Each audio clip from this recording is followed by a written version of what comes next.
all of these elements come together in the next 4 years. And to begin tonight, I'd like to call up Mike Arujo to the mic from Jobs with Justice.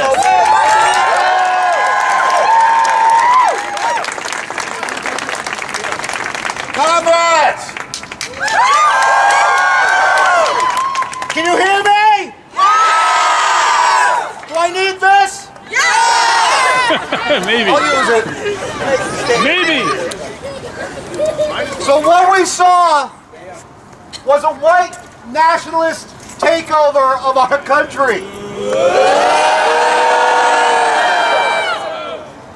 They have the House.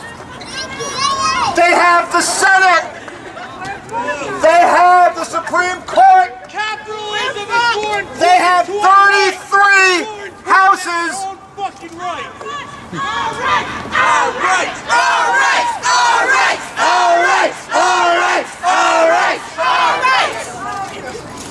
This is an attack on black life, on indigenous life, on women, on working people. The solidarity that we thought we had, that was class-based, evaporated on Tuesday. And we need to be honest about that. The solidarity of skin color won the day. And you need to be honest about that. Right now, our target is white supremacy.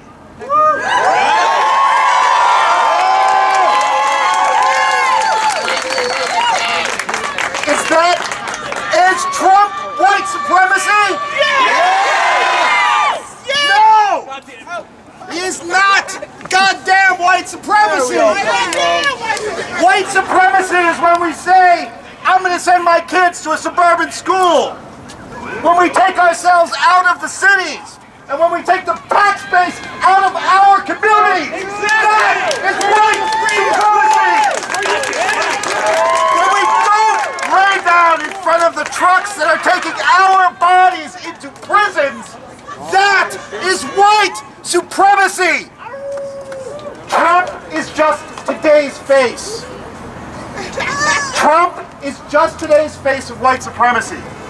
The Speaker of this House, the Speaker of the House, right here, Nicholas Mattiello, sent out a mailing to his white constituency calling my comrades, my sisters, my brothers, illegals. Fuck that! Bragging about how he made families less secure because of his stance protecting white supremacy. Never have to feel that Fuck that shit! Who stood up? Who stood up when that mailing went out? Who stood up when Joe McNamara, the president of the Democratic Party of Rhode Island, said, we have a big tent that covers everybody. Even the people that take corporate money and take it out of our communities. In the face of adversity. Only the righteous. I wish, so here's the thing, and I agree with you, is that though we know the story that the arc of justice bends towards, or the arc of history bends towards justice, we have to bend that motherfucker.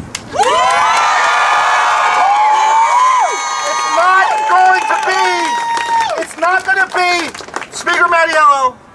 It's not going to be Gina Raimondo, who never opened her mouth about prison policy. It's not going to be a wage policy that keeps people poor, and you know that.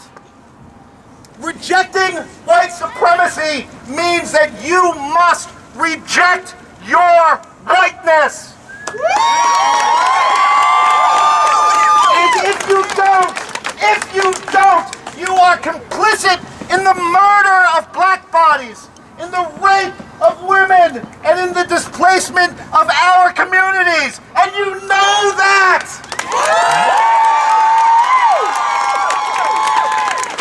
We talk about the 4 years, but this goddamn fight started 35, 50 years ago. And every time we get close to the goddamn gate, white solidarity crushes working class solidarity. And we watched it happen on Tuesday. Was it your family? Was it your father? Was it your cousin? Was it your uncle? Did you organize them? Did you educate them? Did you Did you? Think they got a break to go vote? The poor people didn't get a break to go vote. The poor people don't fucking matter in this country. So anyway. Yeah, my man! So if we're gonna look at class solidarity, who is here with class solidarity? Who here wants to fight for a strong middle class? So that's some bullshit, you know it. Because if we're gonna have a middle class, that means there's an underclass. And guess who that is? Take a look at my face and look at the underclass today. Look at your neighbors. Did you grow up in a place that was secure, clean, had a nice school? And somebody apparently wants to make some money in this place. So here's the other part of this. My man right there. Woo! Here's the other part of this. Now listen. Oh. Yeah, right. Fuck Donald Trump! Fuck Donald Trump! Fuck Donald Trump! Fuck Donald Trump! Listen, have some. There's a way. You can be a Trump supporter without having to spread as much hate as he is spreading. Screaming "fuck Donald Trump" is only going to worsen the issue. We deserve better as people. They want us to be upset. They want us to riot. They want to give us reasons to get angry. Do not fucking give them a reason. Don't you dare give in for 1 second. You are so much fucking better than that. That's why we are all here to peacefully say that this is not okay. We are not here to stoop to their level.